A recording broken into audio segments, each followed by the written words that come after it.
Hey everybody, welcome to Inside Quest. We're the Bill of Rights for your brain. Our goal is to bring on amazing people who are willing to fight for your mind. And if you're looking for somebody who's literally willing to stand up for your right to speak your mind, there is truly no better guest than the man joining us today.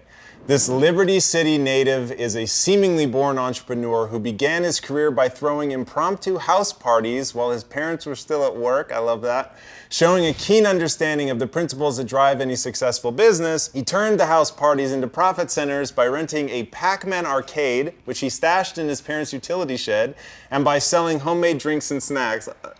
While most kids were content to sit on the street corner and tell stories, he plotted his path to success, ultimately becoming a highly successful entrepreneur and founder of the first black-owned record label.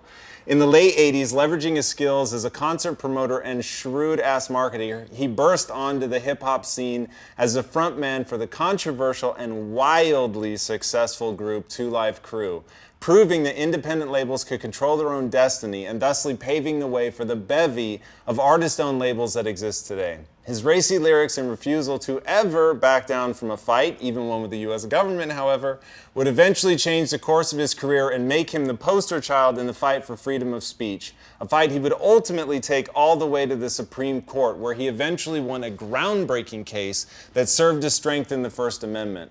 Always reinventing himself, this hip-hop pioneer returned home to Liberty City to carve out a new path as a civic leader and youth mentor. In '94, he co-founded the Liberty City Optimist Sports Program, designed to get kids off the streets and into college through sports. The program has had some incredibly notable successes in its more than 25-year history, including NFL star Devontae Freeman and Keon Hardeman, the Miami City Commission chairman. In 2011, this one-time bad boy even ran for mayor of Miami-Dade County, earning 11% of the vote, proving he remains a very relevant political voice. Now the assistant head coach and defensive coordinator of the Miami-Jackson High School football team, he continues his fight to get kids into college and prove the power of opportunity. Please help me in welcoming the outspoken columnist for the Miami New Times, author of the Book of Luke, My Fight for Truth, Justice, and Liberty City, Luther Campbell. Hey, man. Welcome to the show, man. Oh, nice to meet you, man. Nice to meet you as well. It's a Thank you pleasure for to have you having on. me. All right.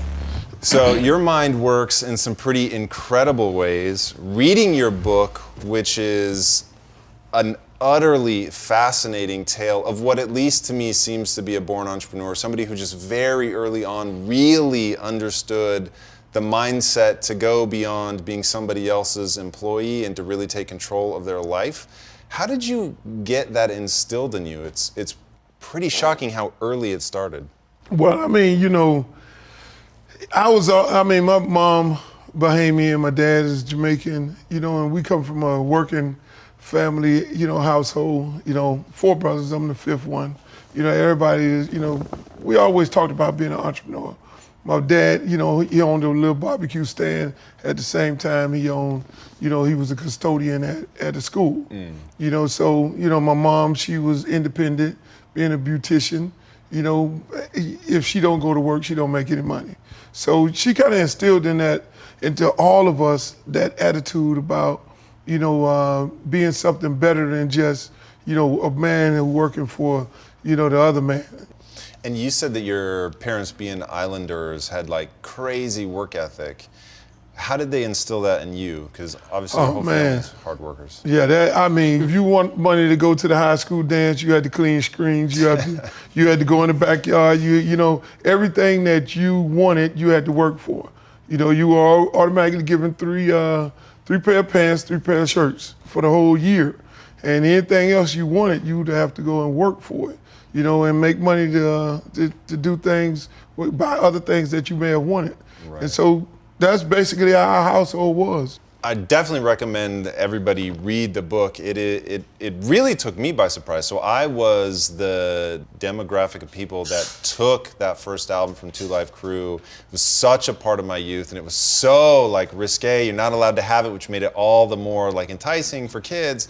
So knowing sort of how it manifested itself in that form, and then reading your book and understanding the deep thought that went into becoming first the concert promoter and you were getting unique people down to Miami, which at the time was not a scene, and really just doing so much out of necessity. Talk about that necessity and how it fueled your drive. Well, I mean, everything that I did was about using common sense. You know, it was a common sense approach. You know, I wanted to be a DJ, which I was a DJ. I interned at the radio station, local radio station in Miami, and then from that, you know, I evolved into, okay, I got this DJ group, ghetto style DJs. What are we gonna do to separate ourselves from everybody else? I've always had the mentality that I don't want to do anything just like everybody else. You know, I want to do something different. You know, and we start bringing down acts. We start bringing down, you know, rap groups and things from New York when nobody else was really doing that. A couple other DJ groups were doing it, but we took it to a whole nother level. You know, we started going renting out skating rinks on the weekends when most groups were renting out high school gyms. So we kind of did things different.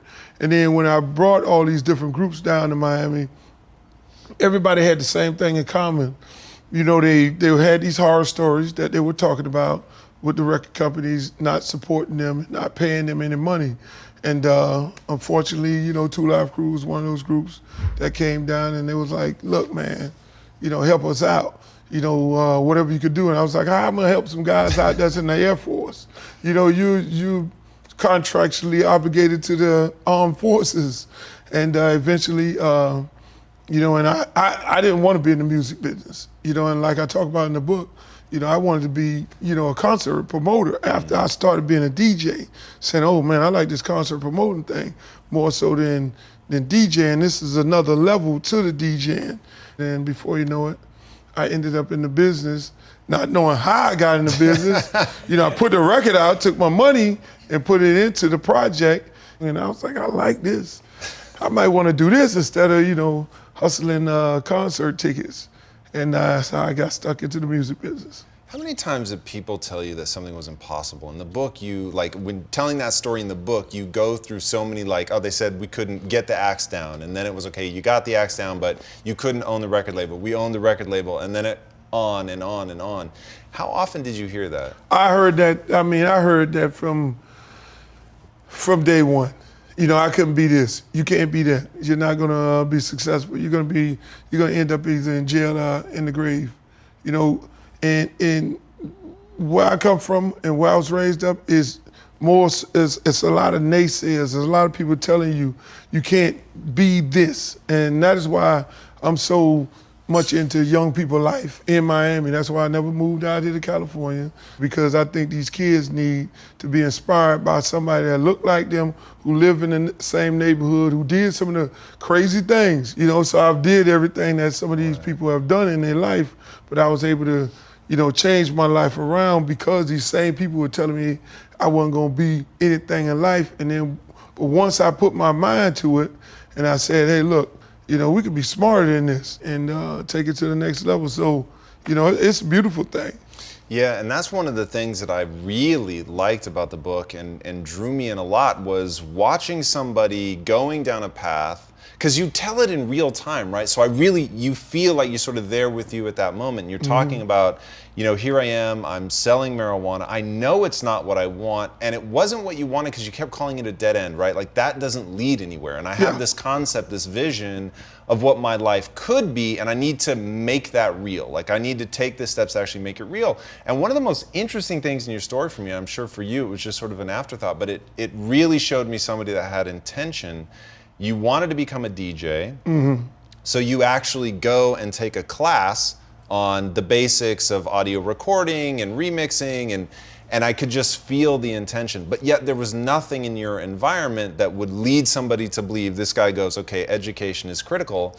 Talk a little bit about some of the early influence. I know you had Uncle Ricky who was pounding the education drum. Your own parents were pounding the drum, but at first you didn't hear it. Right. Talk about that pivotal moment when you realize football's probably not the right answer. Yeah, I mean, you know, my whole goal is to be an NFL guy. And just like I say in the book, you know, I have a guy come back who went to the NFL, blew his knee out, now he's coaching high school ball. And he says, look, it's only 1,200 jobs in the NFL. And only 200 jobs come available every year. And so I'm like, whoa. And now here I'm sitting there in the 11th grade, thinking I'm finna be the next guy. Right. At that point, that's when my whole life kind of changed. I said I need to focus on the books, education. At that period of time, I couldn't even read. So then one of my friends get shot, the kid in the book, Handsome Harry. And at that period of time, I said, look, I can go and shoot the people who shot him, end up in jail, or they can shoot me, put me in the grave, or I could do something better. So I was at the crossroad. Then I made a decision that I want to go in this direction right here because I can help so many other people, these other young men that are hanging out with me, and I can help my community at the same time. So I took that road and say, all right, I'm gonna go and intern and learn this DJ business. So when I ended up getting into the music side of it, and I started thinking about the things that I went through, and I learned from the radio station to the record pools and all this, and listening to music. Oh man, you're an A&R guy. You're a marketer. You can market and promote. You know how to get a record on the radio. You know how to sell a record. So I became a salesperson. I became all that in one while I was transitioning to trying to figure out what I wanted to be. Mm. So there's a couple things that you touched on in there that are so pivotal to your book and to your story and to just success in general that I want to really belabor these points. Thinking and change. And you said in the book, my dad would think very deeply when he had a choice to make. And he would stop, you would see him ponder, you could see his mind working. And if he felt he had made the wrong choice, while he didn't apologize, he would adjust his behavior moving forward. That's so readily apparent in you and the number of times that you've reinvented yourself. Going from, you start as a cook in the hospital and then realize, okay, wait, I'm just gonna run some simple math on what I'm doing. In fact, back up, you start as this football star. Really think about that for a second. So here you've got a kid, black kid being bused into a white neighborhood. They've recruited him to play football. In the mecca of football, more NCAA Division I talent comes out of Miami per capita than anywhere else in America, right? Yeah, yes. So in the mecca of football, you're one of the kids, they're recruiting you, they're grooming you to go on that path. You can all but feel the dollars from the NFL, which would change the life of your family. You're an 11th grader. You've already given years of your life to this. He's getting home at 11 p.m. at night. He's being bussed in and out, doesn't see his friends, doesn't do homework. No one pressures him to do homework, by the way, because he's there to play football. Somebody comes in and says, in his 11th grade year, oh, by the way, your chances of making it into the NFL, about 1% of you will make it, and those of you who make it will stay there for 2 to 3 years. You'll probably get injured or cut from the team, and you're going to end up broke. Now, he gives that speech, the entire team, right? But how many of them are changed? I'm going to guess virtually none of them. And my plea to everybody that comes across this show, allow yourself to be changed by the information that comes your way. Your story stopped me dead in my fucking tracks because it was like page after page, you would hit a piece of information and go, my life has to change, right? Yeah. So the coach hits you with that. You realize, whoa, I've got a 180 degree in my life. He goes and gets a tutor because he's like, I can't read, so I need to educate myself. He's in the 11th grade, So that happens in the 11th grade. You get the tutor, you realize, okay, it's too late. I'm not gonna be able to get there in time for college, but I can still open myself up now to learning. And your mom at that point sends you to Washington, D.C. Yeah. Tell us that story. Oh, man. Because I was, at that, like I say, at that time, I was running hard in the streets. So my mom saw me going the wrong direction. It was like, okay, you got to go live with your military brother in D.C. It's like, oh, no, please don't do that to me. Going with the drill sergeant. So I got shipped out to D.C. and that was the biggest change in my life. Coming from Miami, you don't see no black professionals in Miami at that time. You didn't see any black folks riding around in Mercedes-Benz or putting on a suit to go to work. You go downtown Miami, you see mostly white people or you see Cuban people, and those are the professional people in Miami. So, you don't see anybody you want to aspire to be like. So when I get to DC, I'm like, oh man. And my brother puts me in an office, and I'm working with all these professional black people. I'm seeing computers and all these different things, and I'm like, you know, if I learn this to be a professional person, and I go back to Miami where there's not too many professional African Americans, you know, I can go back there and I can really take this, what I learned here, and I can, you know, apply it in the right way. And that's what actually changed my mind. I mean, it changed my whole life. You know, and I came back and I started telling the guys who were in this DJ group / gang, look, we're not gonna do that anymore. We're gonna buy our own club. And everybody looked at me like I was crazy. I was like, we're gonna do some dances, we're gonna take the money, and get the money, we're gonna buy our own club. And so we ended up doing that.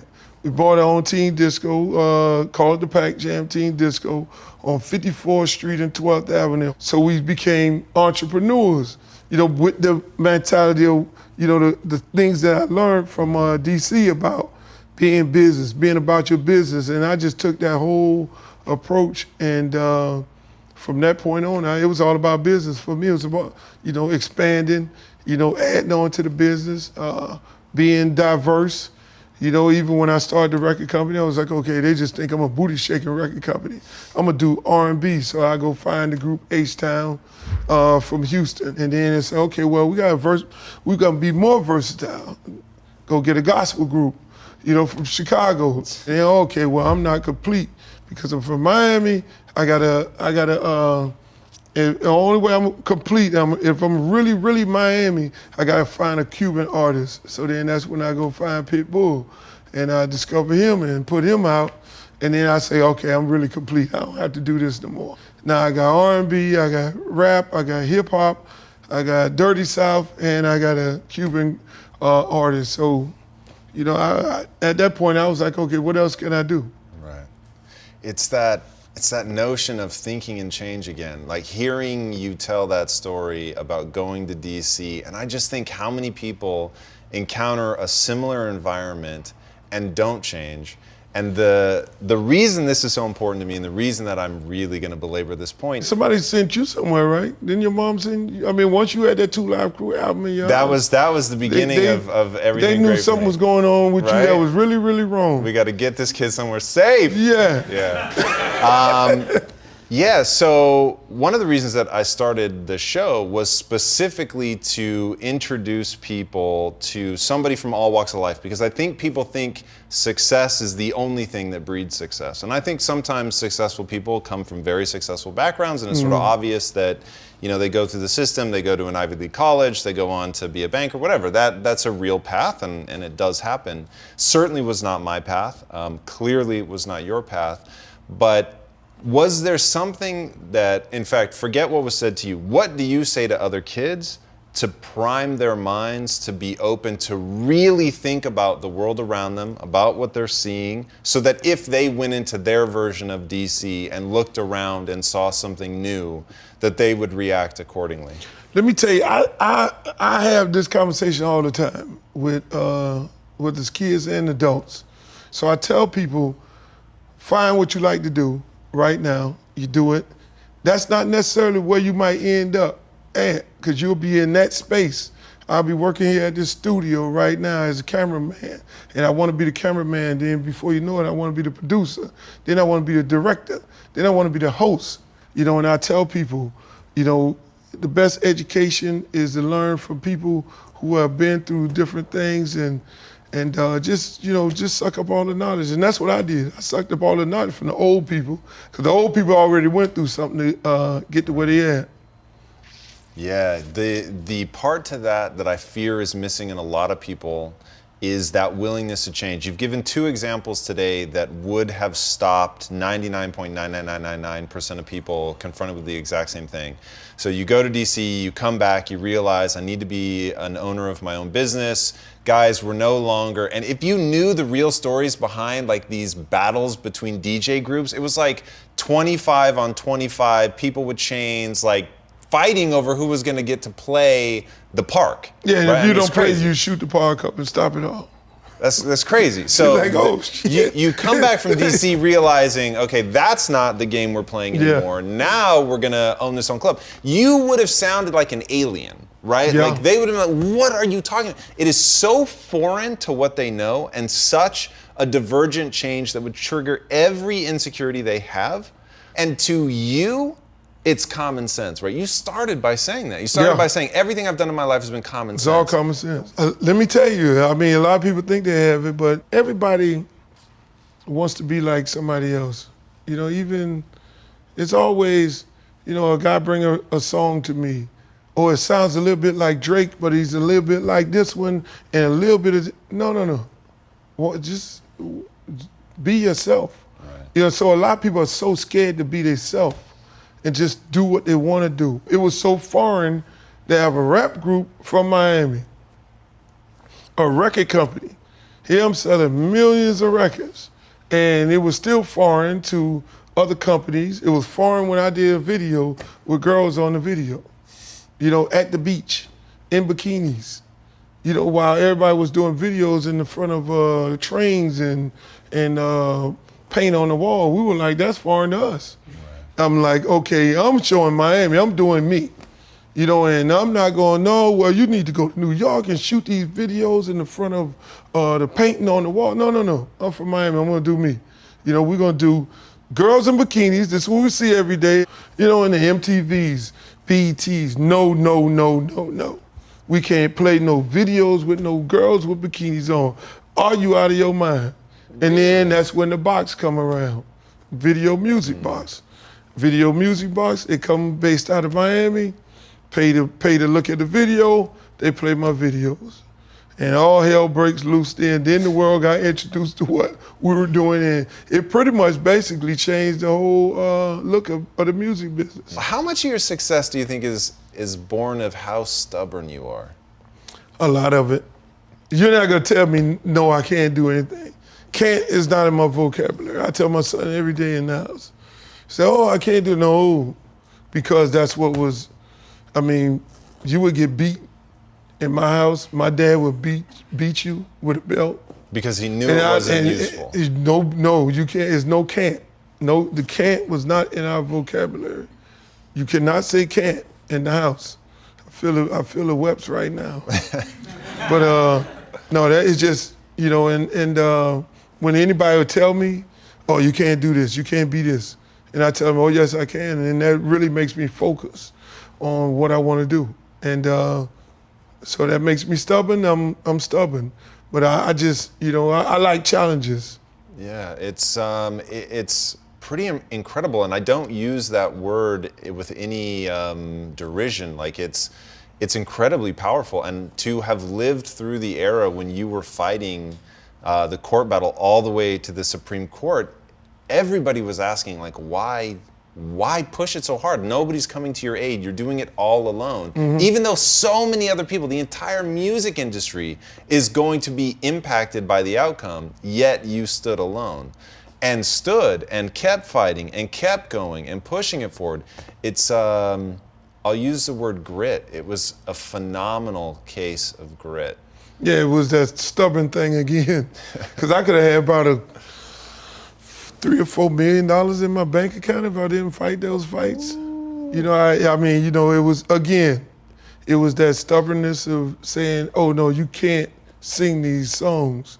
And then I'm like, no, yes I can. You know, the Constitution is for everybody.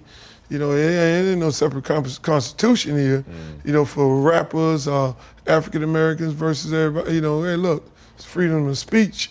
And so once they said, okay, you can't sing these songs and these records will be taken off the shelf, then I just took on this fight of, no, I'm fighting back. You know, the 4th District Court of Appeal said this album is obscene.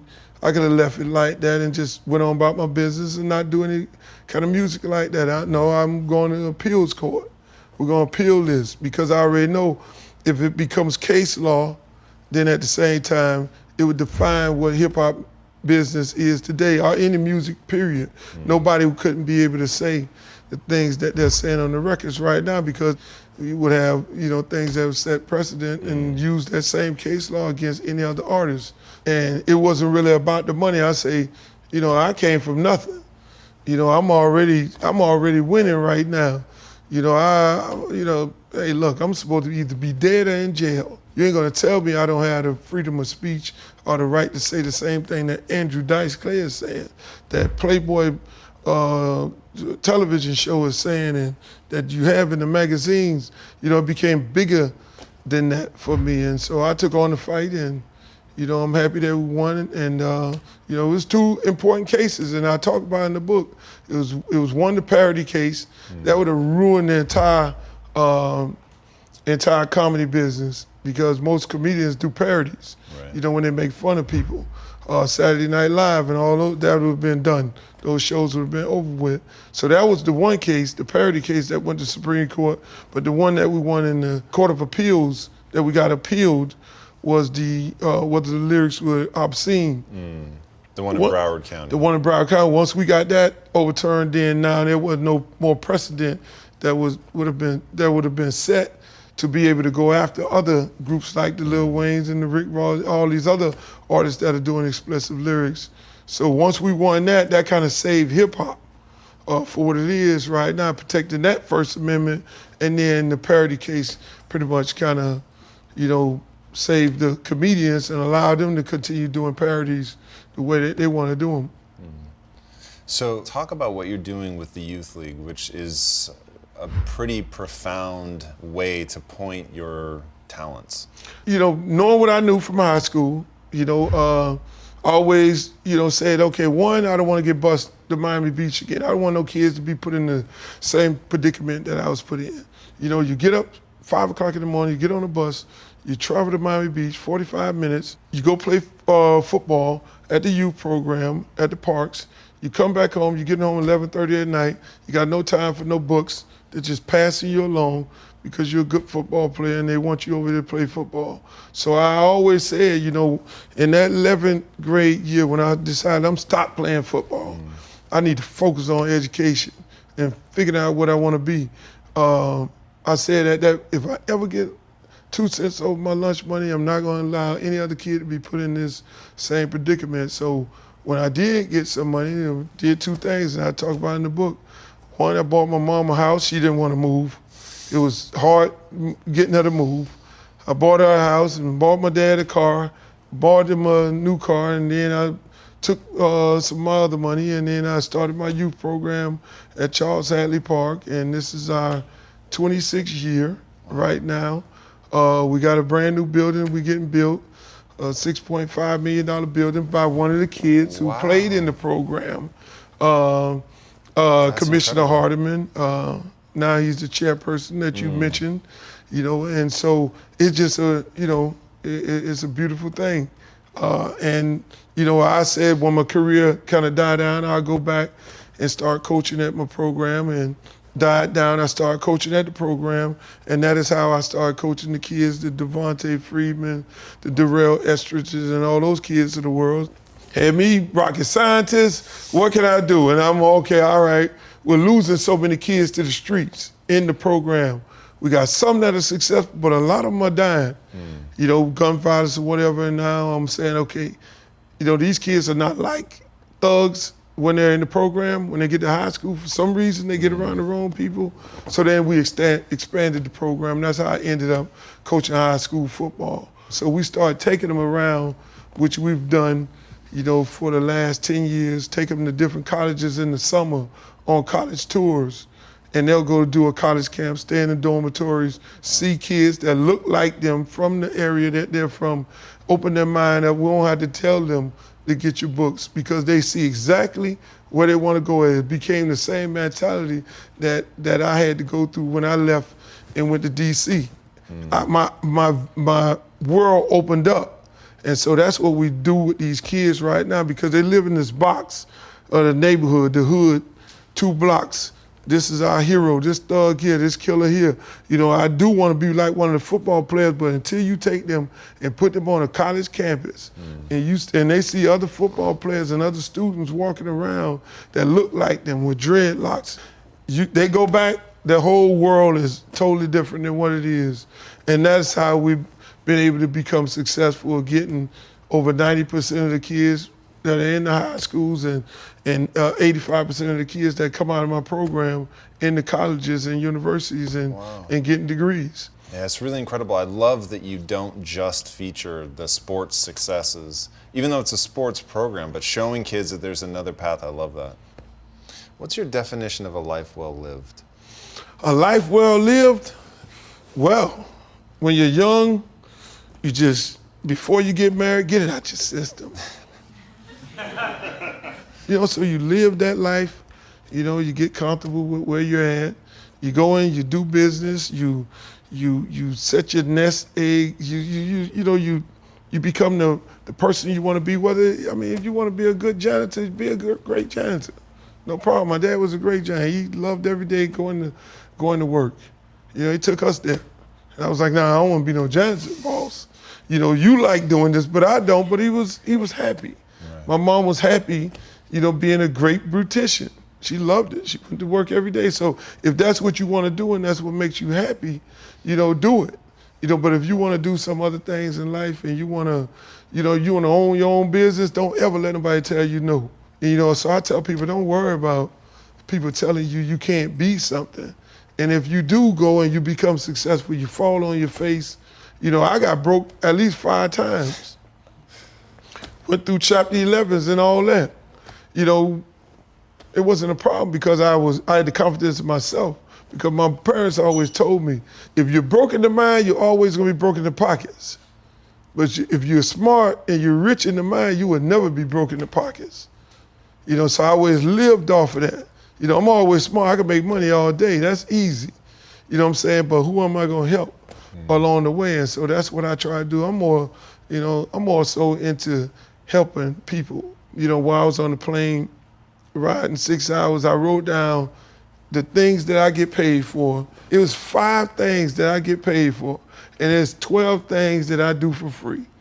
And those 12 things are things, I don't encourage other people to do that, but those are 12 things that I help everybody else try and be successful at what they're trying to do. That's where I'm at in my life right now. That's amazing. Luther, thank you so much for being on Appreciate the show. it, man. That was incredible. All right. Thank you. Guys, you got to read his book. It's absolutely incredible. It's called The Book of Luke, My Fight for Freedom, Justice, and Liberty City. It is absolutely a raw, real story that walks you through his mindset. And if you take only 2 things away, take the man that approaches the world and thinks and is open to change is the man that can do anything he wants. Don't take no for an answer. I certainly got that message loud and clear today, and you see it echoed through the book. Somebody who has lived career after career after career because he sits there and he thinks about what he sees and he thinks about its implications and he thinks how he can use it to his advantage and to help others. It is a mind-blowing story of somebody who you may think you know, but until you read that book, you realize that there are depths that you know nothing about yet. And each one of those depths will give you something powerful that you can use in your own life. So I encourage you guys all to read it. And Uncle Luke, where can they find you online? Oh man, you can LukeRecord.com. LukeRecord.com, Yeah, there you go. yeah. Luther, thank you so much for Appreciate coming on the it, show. man. It's Thank absolutely you. incredible. Guys, it's a weekly show. If you haven't already, be sure to subscribe. And also, you can get tickets to be in this lovely audience, so make sure that you hit us up for tickets at InsideQuest.com. You can follow me socially at Tom Bilyeu, which we will put in the notes so you don't have to guess at how that's spelled. And until next time, my friends, be legendary. Take care. All right. One more time. My man. Thank you. No doubt, That man. was absolutely I enjoyed fantastic. it.